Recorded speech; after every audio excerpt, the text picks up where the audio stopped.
Bonjour, je m'appelle Caroline Rand et je suis physiothérapeute au programme de sclérose en plaques à l'Institut de réadaptation en déficience physique de Québec. Aujourd'hui, nous allons vous présenter une série d'exercices pour les personnes atteintes de sclérose en plaques. Avant de débuter une série d'exercices musculaires, il est fortement recommandé de préparer votre corps à faire un effort. Pour ce faire, vous pourriez marcher ou propulser votre fauteuil roulant pendant une dizaine de minutes. Pour chaque exercice, choisissez le nombre de répétitions qui vous convient, soit 5, 10 ou 15 répétitions. Ayez comme objectif de faire 2 séries de chaque exercice avec une pause entre chaque série. Le nombre de séries et le nombre de répétitions peut varier de jour en jour et d'exercice en exercice selon votre niveau d'énergie.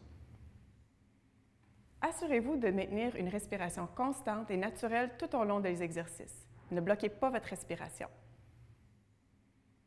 Nous vous recommandons de faire une pause d'au moins une journée entre chaque séance d'exercice pour laisser votre corps le temps de récupérer.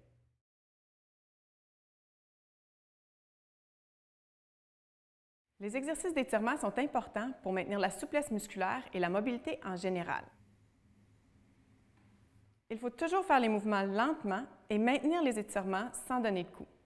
Vous ne devriez pas ressentir de douleur lorsque vous faites ces exercices, mais simplement un léger étirement localisé qui s'estompe une fois l'exercice terminé.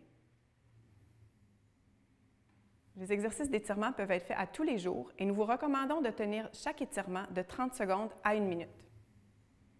N'hésitez pas à ajuster le nombre de répétitions, la durée de l'étirement et la fréquence des exercices selon votre niveau d'énergie.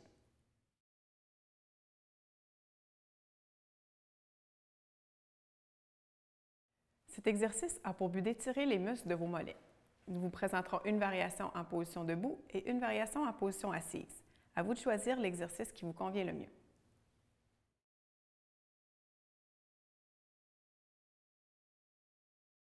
Debout, placez vos mains contre le mur pour maintenir votre équilibre.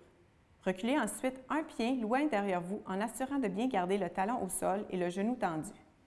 Les orteils devraient être en ligne avec le genou. Gardez le tronc droit et avancez le corps vers le mur en pliant le genou qui est à l'avant. Vous devriez sentir un étirement derrière le mollet de la jambe qui est derrière. Pour intensifier l'étirement, reculez davantage votre pied tout en vous assurant cependant de toujours garder votre talon bien en contact avec le sol. Respirez profondément et maintenez la position de 30 secondes à 1 minute.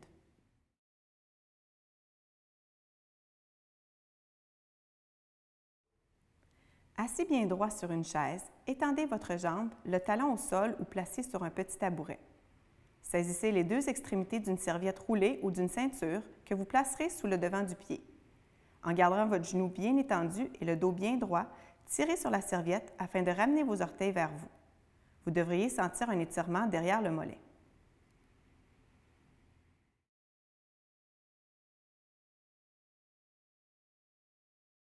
Couchez-vous sur le dos, les genoux pliés, les pieds à plat au sol. En gardant les pieds bien collés, écartez lentement les genoux et laissez-les descendre vers le sol. Vous devriez sentir un étirement à l'intérieur des cuisses. Assurez-vous de garder une courbure naturelle dans le bas du dos. Respirez profondément et maintenez la position de 30 secondes à 1 minute.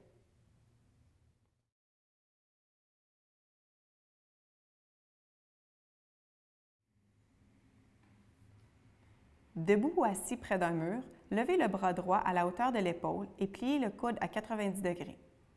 Appuyez la main et l'avant-bras au mur et tournez le tronc lentement dans la direction opposée. Vous devriez sentir un étirement à l'avant de la poitrine et du bras. Assurez-vous de ne pas créer de tension au niveau de l'épaule et de la maintenir droite et basse pour éviter qu'elle ne remonte vers votre oreille. Respirez profondément et maintenez la position de 30 secondes à 1 minute. Répétez avec le bras gauche.